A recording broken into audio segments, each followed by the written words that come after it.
আপোনাক ভাল ৰাস্তা দেখুৱাই আগবঢ়াই নিবলৈ আজি কাৰো সময় নাই, কিন্তু আপোনাক বিপথে নি খালত পেলাবলৈ থকা মানুহৰ অভাৱ নাই।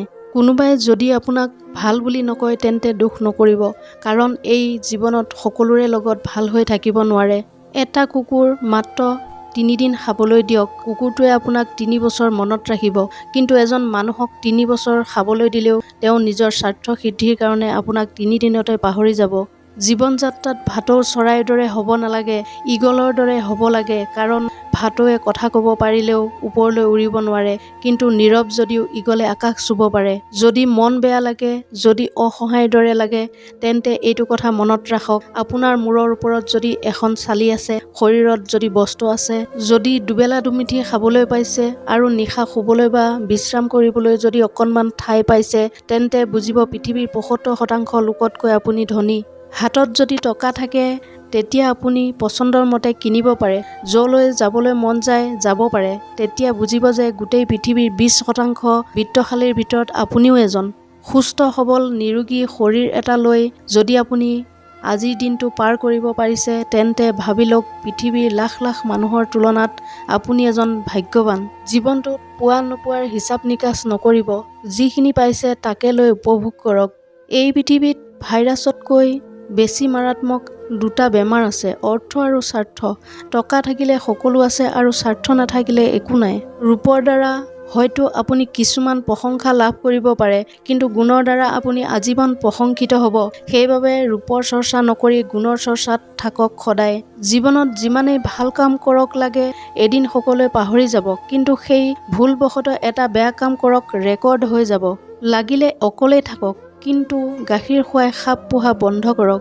খং আৰু ধুমুহা দুয়োটা একেই, কিমান ক্ষতি হৈছে সেয়া ঠাণ্ডা হোৱাৰ পিছতহে বুজা যায়।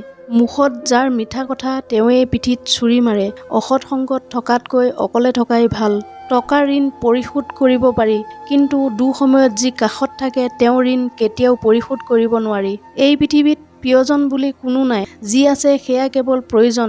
যেতিয়া প্ৰয়োজন শেষ হয় তেতিয়া প্ৰিয় মানুহবোৰেও ৰং সলায়। খঙক মনত ঠাই দিলে সম্পৰ্ক নষ্ট হয়, অভিমান মনত পুহি ৰাখিলে দূৰত্ব বৃদ্ধি হয়, কিন্তু সকলো ভুল ক্ষমা কৰি দিলে প্ৰতিটো সম্পৰ্ক স্থায়ী হয়। ভালপোৱাখিনি বুজাবলৈ বহু কিবাকিবি কৰাৰ প্ৰমাণ দিয়াৰ কোনো প্ৰয়োজন নাই। যি সঁচাই ভাল পাব বিচাৰে, যি আপোনাক বুজিব বিচাৰে, তেওঁ আপোনাৰ চকুলৈ চালেই সকলো বুজিব, আৰু যি অবুজ, যি বুজিবলৈ চেষ্টা নকৰে, তেওঁৰ বাবে গোটেই জীৱন দিলেও তেওঁ বুজি নাপায়। মানুহ হ'বলৈ হ'লে মনুষ্যত্ব থকা দৰকাৰ। চালাকটো শিয়ালো হয়। মা দেউতাই দিয়া শিক্ষাই প্ৰকৃত শিক্ষা। স্কুল কলেজত আমি কেৱল ডিগ্ৰীৰ শিক্ষাহে লাভ কৰোঁ। মানুহেই এনে এক প্ৰাণী যাক বিশ্বাস বা অবিশ্বাস কোনোটোৱে কৰিব নোৱাৰি। বিশ্বাস কৰিলে প্ৰতাৰিত হ'ব আৰু অবিশ্বাস কৰিলে হেৰুৱাব লাগিব। নিশা হ'লে আন্ধাৰত যিজনে অকলে দুখত ভাঙি যায়, সেইজনেই মনৰ সকলো ব্যথা লুকুৱাই দিনৰ পোহৰত আনক হহুৱায়।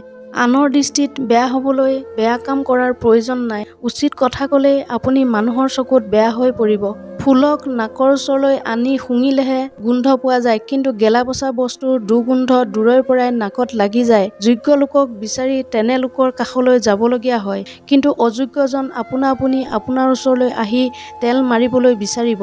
জীয়াই থাকোঁতে মানুহৰ মূল্যায়ন নহয়, কিন্তু মৃত্যুৰ পিছত মূল্যায়নৰ অভাৱ নহয়। মৃত্যুৰ পিছত মানুহে কয় মানুহজন বহুত ভাল আছিল, তেওঁৰ নিচিনা মানুহ পাবলৈ টান, অমুকৰ মৃত্যুত এয়া অপূৰণীয় ক্ষতি। এজন গুৰুত্বপূৰ্ণ মানুহক হেৰুৱালো, এওঁৰ স্থান কোনেও পূৰাব নোৱাৰে। মানুহজনে কেতিয়াও বেয়া কাম কৰা নাছিল, সমাজৰ বাবে তেওঁ বহুত কৰি থৈ গৈছে, কিন্তু সেই একেজন মানুহেই জীয়াই থাকোঁতে কিমান যে লাঞ্ছনা গঞ্জনা সহ্য কৰিছিল তাৰ কোনো হিচাপ নাই।